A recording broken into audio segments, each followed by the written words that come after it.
This is definitely one for the history books. A complete tale of two cities. On one hand, you have people that are making money buying at the very bottom. At the other hand, you have people that are still in the same situation that we were talking about 2 years ago with nothing changed. So this is unprecedented times. And people are coming here to Las Vegas because you can buy homes for 100 grand, 80 grand, 60 grand, and rent them out for $1,000, $1,200 a month. These kind of returns have never been seen before, and they're probably never going to be seen again. And right now, it's the opportunity truly of a lifetime. And we discussed earlier why it is truly the opportunity of a lifetime in our other sectors.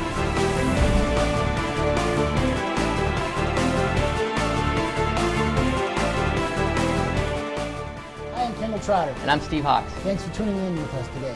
Steve, in our business as real estate agents, we've been hearing about this flood of REOs coming on the market. We've been hearing about it for 6 to 9 months. Has not materialized. Clients are calling us, hey, we want to buy a house. We can't buy a house. We put 4 offers in. We've got bid out every time. Where's the inventory? There's no inventory right now. Where's it at? Well, due to an accounting change, the biggest event that's happened in our market, our industry in the past probably at least maybe more 12 months is the easing of the mark-to-market rule. What that allows is it allows banks and financial institutions to value their asset at the future value rather than the present value. For example, in 2007 and 2008, when the banks were having all these write-downs and these huge losses, it was because every quarter they had to mark their assets what they currently were valued at. And their assets were, and what we're talking about are foreclosed homes. Level 3 assets are homes. And the technical rule is 157, FAS 157 and 159, which is for the banks, and it's eased that rule. It happened in April of 2009. So most people will think back to April of 2009 and see that's when the shortage of inventory happened. If you remember and recall, in 2007 and 2008, houses were flying off the market. They would be put on as soon as they're foreclosed. The foreclosure process was 6 months. People are out. Well, during that time period, like I said earlier, if a house was worth $300,000, or let's say the loan amount was $300,000, if the value of that house was $100,000, on the bank's books or the financial institution's books, they had to put that asset at $100,000 because that was the current value, hence mark to market. Sure. The easing of that rule, which means they're not having to mark their properties to the present value anymore, they can mark them to the future value. Which is completely speculative. Yes, in a way. The $300,000 house now that the loan amount is on their books for $300,000. Now with the easing of the mark-to-market rule, the bank can put it on their books as $280,000, $300,000, or whatever they claim the future value is. As long as they state they're going to hold that asset for an extended period of time, which is anywhere from 18 months to 5 years or even longer. As long as it's stated as they're going to keep that asset for an extended period of time, they don't have to take that loss. They can use that asset. That's why you saw the banks all give them their TARP money back. You're seeing profits now because they don't have to take these losses. So it's on their books still, but the only way they have to take that loss is if they dispose of or sell the asset. So they're better off for their books and their balance sheets right now to hold on to this inventory. Better off. They don't have a choice.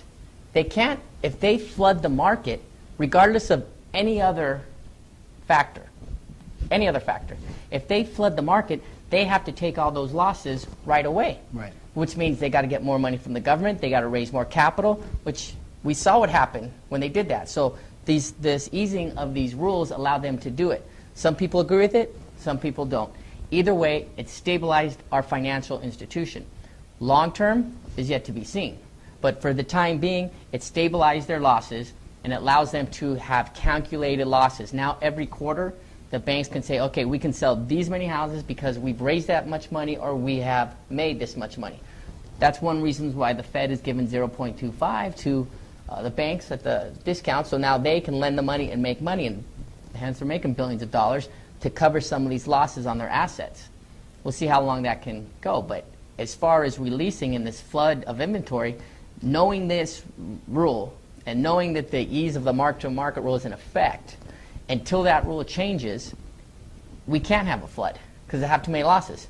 Remember at the beginning of the year, beginning of 2009, the toxic asset purchase and the PPIP program was all in effect. All these companies raised money. There's billions of dollars on the sidelines right now of cash.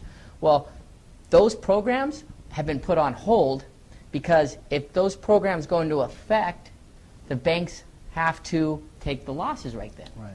which means they have to But raise there's money. two sides to this story. Some people will say, well, maybe I don't agree with that accounting method because they're not reporting the true value of their assets. However, the flip side of the coin may be, well, the old way in 2007 and 2008 when they flooded the market with foreclosed homes and reduced values by 50% in most markets, at least in our market, maybe by them just this trickle-down effect that they're using has maybe, hopefully, will find some sort of a bottom and stabilize the values. It may not have found the bottom, it may have, but it's definitely stabilized it.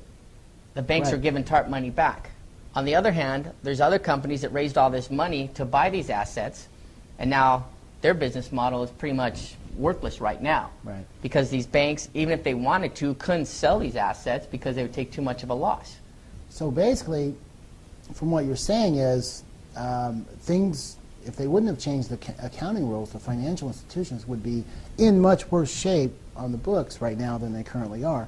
However, but does They this would be insolvent right now. but does this open them up for future risk, just putting Band-Aid on a gaping wound 2-3 years from now when it does come time that they need to dispose of those assets? Well, if the banks can make, instead of, is it easier to take $1 million loss right now? Then it will be in 2 years? I mean, Or we would you don't rather know. take $1 million loss over a 10-year period? Well, sure. So they can take some of their profit. Over a 10-year period, it's $100,000 a year. So if they can, and that's just an example, Round but that's what they're trying to do. They're trying to recapitalize so they can cover these losses. Will these REOs eventually hit the market? Yeah, you're assuming yes, but will they all be at once? No, there'll be a trickle. That's why you see a lot of the REOs turning into rentals now. They have rental programs now for the former owners, lease purchase programs. Right. This is a very thick subject, and we'll have to wait and see how this whole deal plays out. We were just here to give you a little bit of information because we are asked this question quite on a daily basis because everywhere it's been reported that there's been so many homes foreclosed on. However, on the market, it tells a completely different story of what's for sale. So we hope this clears some information up for you people. We'd love to hear your comments. I'm Kendall Trotter. I'm Steve Hawks. Thanks for tuning in.